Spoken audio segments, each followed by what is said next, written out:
Hey there, everybody. Welcome. It's DA Wrestling, a newest episode. What's up? How's it going? Nice to see y'all. Hey, I know, kind of slacking a little bit. I get it. But hey, we're back here in DA Wrestling here. We got some stuff to talk about here. Some big news came out at Raw, some other stuff. Let's talk about the stuff. We're going to get into it. I'm Andrews, DA Wrestling, Canadian Wrestling YouTube guy. Hey, let's do this, okay?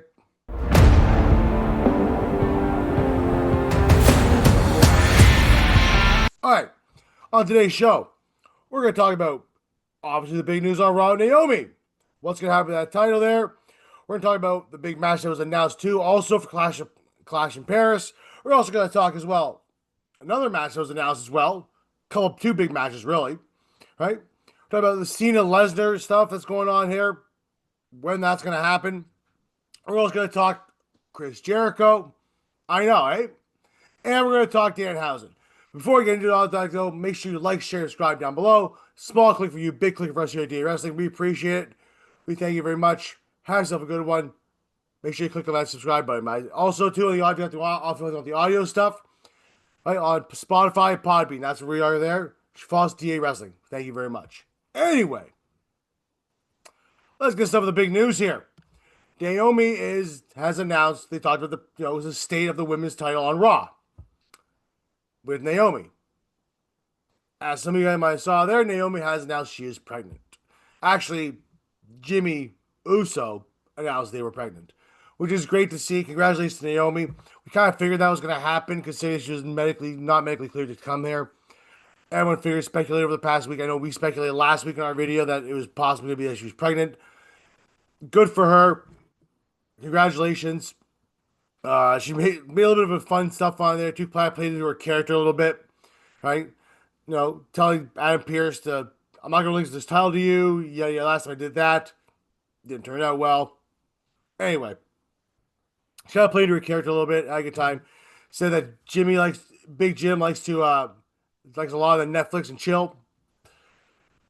Good for her. She said she'll be back in 9 months. Maybe a little bit longer than 9 months. Even if she's breastfeeding, she's going to back and take that title for whoever has it. You're just a placeholder.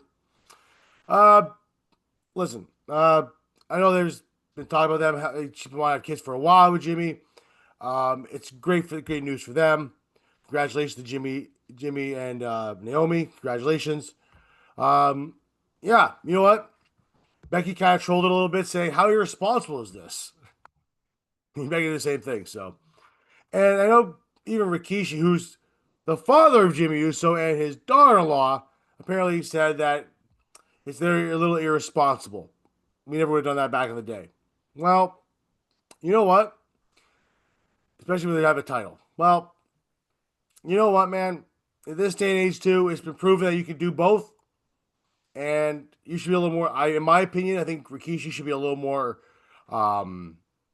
supportive. At least, maybe he's just playing a character. I don't know. But in my opinion, he should probably just be more supportive of it. Seriously. Roman Reigns made a response saying, "Congratulations, right? Family's growing. It's excellent. Love you all. Right? It's God sent. Great for them.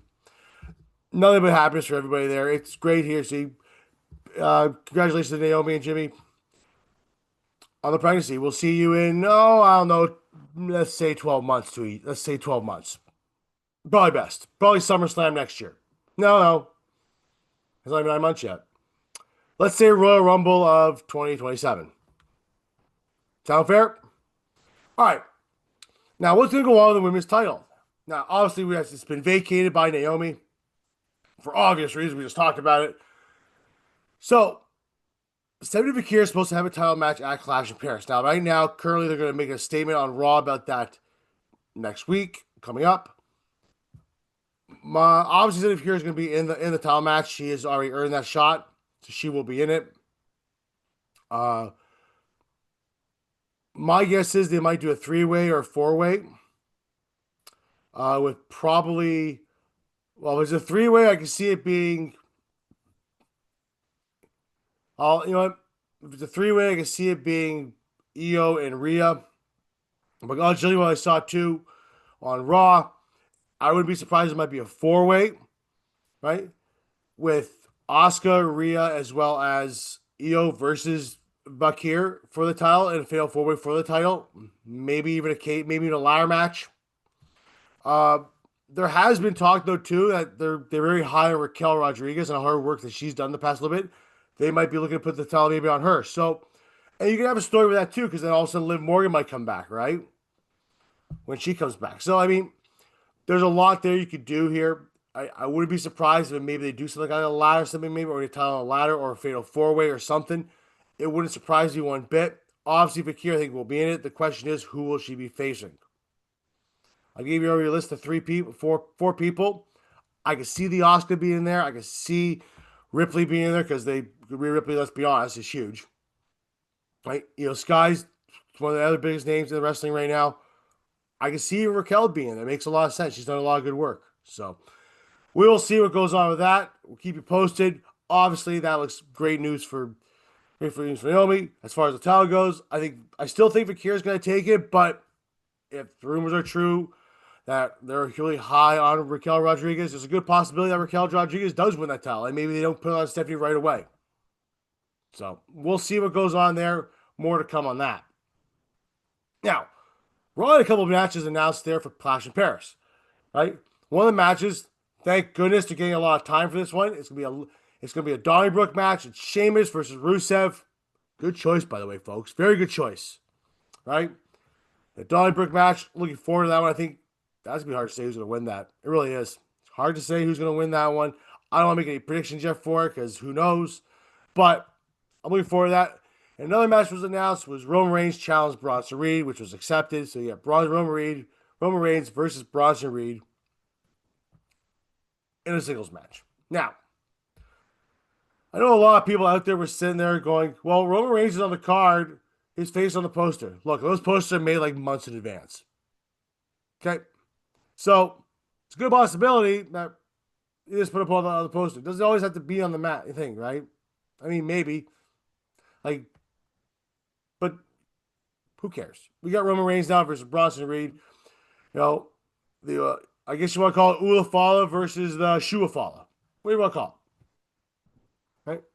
It's gonna be a good match there because both matches that were announced though could probably be just a lot of beefy men beating the hell out of each other. Paris should love it. They like that stuff. It's good for them to see. Don't know who's gonna win yet. Obviously, Reigns will probably beat Bronson Reed, but who knows what's gonna happen with that. Hard to call that Rusev match though. It's good. It's gonna be a good one. Now, moving on. As we know, Brock Lesnar came back.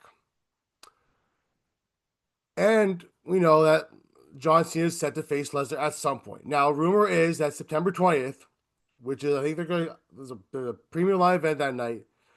They're saying, which happens to be also AEW All In, or All Out. All Out. They're saying it's going to be called WrestlePalooza, I heard. I don't know about that, but apparently right now they're very undecided as to what they want to do with Cena versus Lesnar. They don't know if they want to put Lesnar over or they want to put Cena over.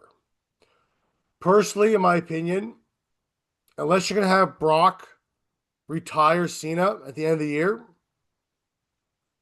then you can put Cena over. Right? Either way, I think probably Cena should probably go over. But if Brock's only there just for this match, then just put John over. If you plan on doing Brock again in December to retire John, then still put John over. Then you can have Lesnar go over Cena in December if that's how you want to do it.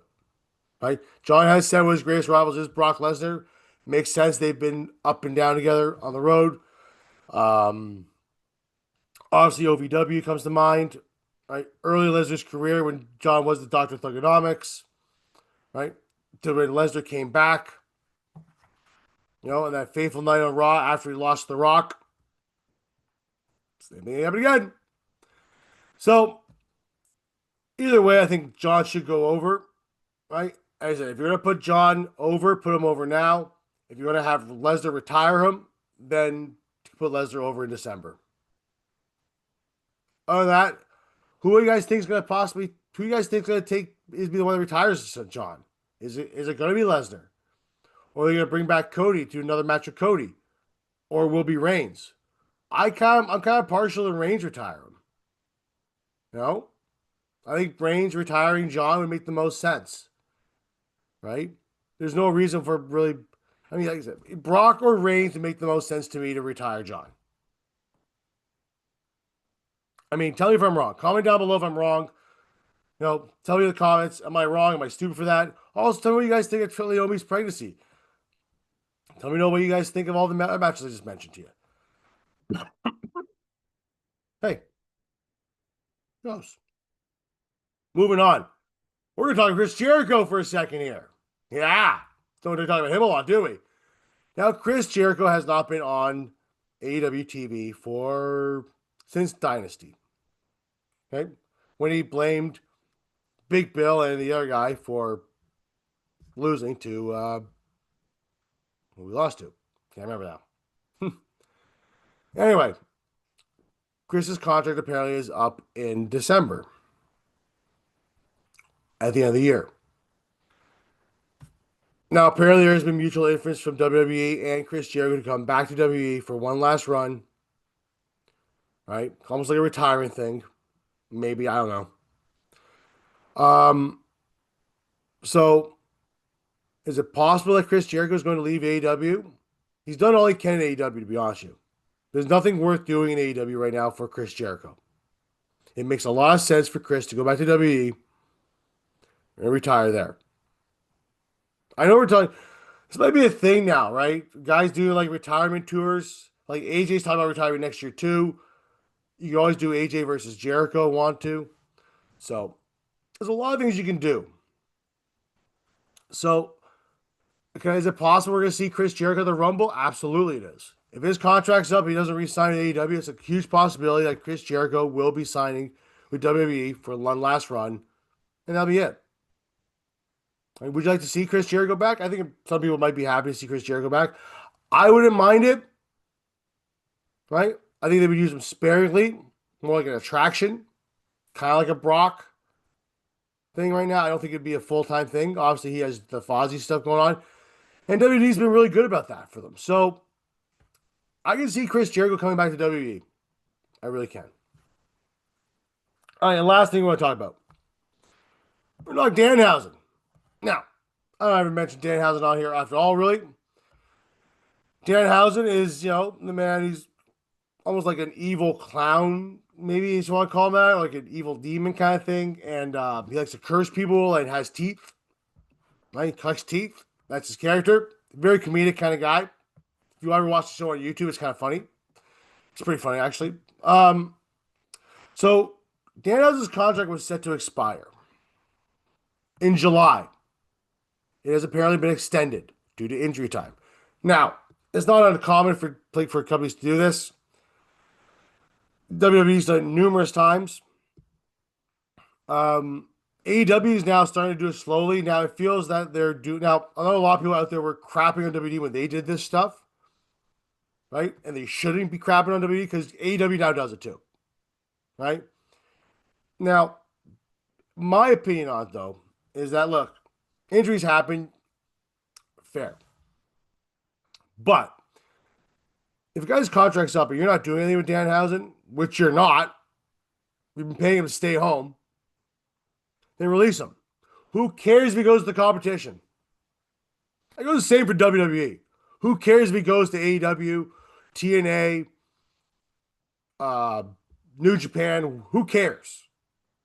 If the person doesn't want to be there and he knows he can do something else somewhere else and make money in the independents or any of those things, let him do it. Yeah, you're paying him to stay home. Probably hefty salary. But the point is, maybe if they can make more money on the independents on their own, it saves you money for having to spend that money. There is the rumor that Danhausen was set to go to WWE. Who knows if that's going to happen?